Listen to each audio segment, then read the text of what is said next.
Korupsi bukan hanya soal hukum, tapi juga soal mentalitas. Ia menyusup dalam sistem, merusak kepercayaan publik, dan mencuri masa depan generasi berikutnya. Assalamualaikum semuanya, perkenalkan nama saya Susan, inilah video saya, selamat menyaksikan.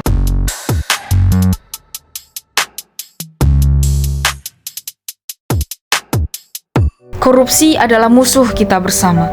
Ibarat virus, korupsi juga tersebar di mana-mana. Wabah di seluruh penjuru menggerogoti negeri. Korupsi terjadi karena cinta materi. Tindakan korupsi seringkali melibatkan hubungan keluarga, anak, dan istri. Karena kebiasaan keluarga yang tidak peduli dari mana asal penghasilan sehari-hari. Karena itu, keluarga punya pengaruh besar untuk mencegah korupsi dari akar.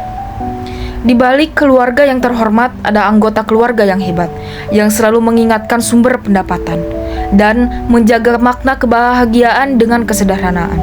Jangan sampai terlambat hingga semuanya menjadi kiamat.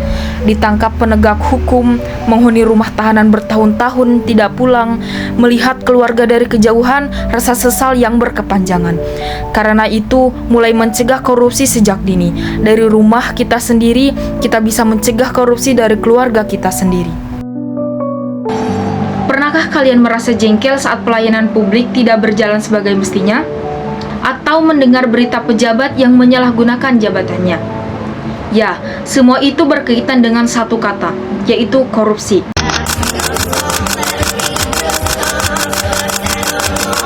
Seorang kepala sekolah di Kabupaten Goa, Sulawesi Selatan berinisial MS ditetapkan sebagai tersangka atas dugaan kasus korupsi dan bantuan sosial.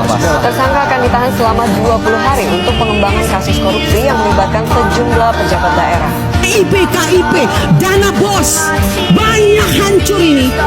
Gak usah tambah kalau banyak korupsi uang negara habis, bukan untuk rakyat.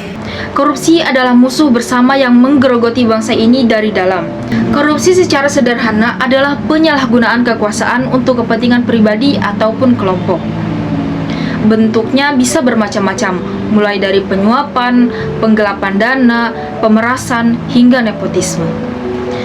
Dalam agama Islam, korupsi dipandang sebagai perbuatan haram yang bertentangan dengan keadilan sosial. Menurut para ahli, korupsi bukan hanya kejahatan hukum, tapi juga masalah moral dan nilai. Kata korupsi sendiri berasal dari bahasa Latin, yaitu corruption, yang berarti rusak atau menyimpang. Ada beberapa jenis korupsi yang sering kita temui. Yang pertama, yaitu merugikan keuangan negara, seperti pengadaan fiktif atau manipulasi anggaran. Yang kedua, yaitu korupsi politik. Contohnya penyalahgunaan fasilitas negara untuk keperluan kampanye. Dan yang ketiga, yaitu petty corruption atau korupsi kecil, seperti pungli di sekolah dan instansi-instansi yang lain. Korupsi memberikan dampak yang sangat luas, di antaranya yang pertama secara sosial. Masyarakat kehilangan kepercayaan kepada pemerintah dan menjadi apatis. Yang kedua, yaitu secara ekonomi. Korupsi menurunkan investasi, meningkatkan kemiskinan, dan menciptakan ekonomi biaya tinggi. Dan secara moral, korupsi merusak nilai kejujuran, integritas, dan semangat gotong royong. Selain itu, dana yang seharusnya digunakan untuk pembangunan malah hilang karena segelintir orang.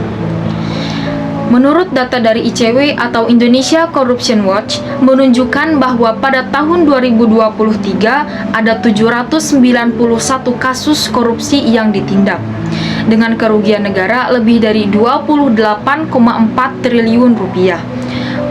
Dan provinsi dengan jumlah kasus tertinggi adalah Jawa Timur. Meskipun begitu, ada sedikit kabar baik. Indeks persepsi korupsi di Indonesia naik menjadi 37 dari 100 pada tahun 2024. Naik dibanding tahun sebelumnya. Namun, indeks perilaku anti korupsi justru menurun. Belakangan ini juga muncul istilah Liga Korupsi Indonesia di media sosial, menggambarkan kasus-kasus besar yang merugikan negara dalam jumlah luar biasa. Pemecahan kasus harus dilakukan dari berbagai sisi. Yang pertama, ada penegak hukum yang tegas. Pelaku harus mendapat hukuman yang berat dan juga adil. Yang kedua, yaitu transparansi dan akuntabilitas.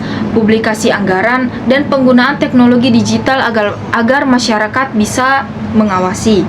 Yang ketiga, yaitu pendidikan anti korupsi, dimulai sejak dini di sekolah juga melalui kampanye publik. Yang keempat, ada meningkatkan kesejahteraan pegawai agar kebutuhan dasar mereka terpenuhi dan tidak tergoda melakukan korupsi. Dan yang terakhir, yaitu trisula pemberantasan korupsi oleh KPK melalui tindakan represif, pencegahan, dan reformasi sistem. Semua pihak, baik pemerintah, masyarakat, hingga kita sebagai individu, punya peran penting dalam upaya ini. Korupsi bukan hanya soal hukum, tapi juga persoalan mental dan budaya. Karena itu, solusinya pun harus dimulai dari akar, dari pendidikan, dari lingkungan, dan dari diri kita sendiri. Jika kita ingin Indonesia maju, bersih dan adil, maka kita harus bersatu melawan korupsi. Jadilah bagian dari perubahan, bukan penonton dalam kerusakan. Terima kasih sudah menonton, semoga bermanfaat. Wassalamualaikum warahmatullahi wabarakatuh.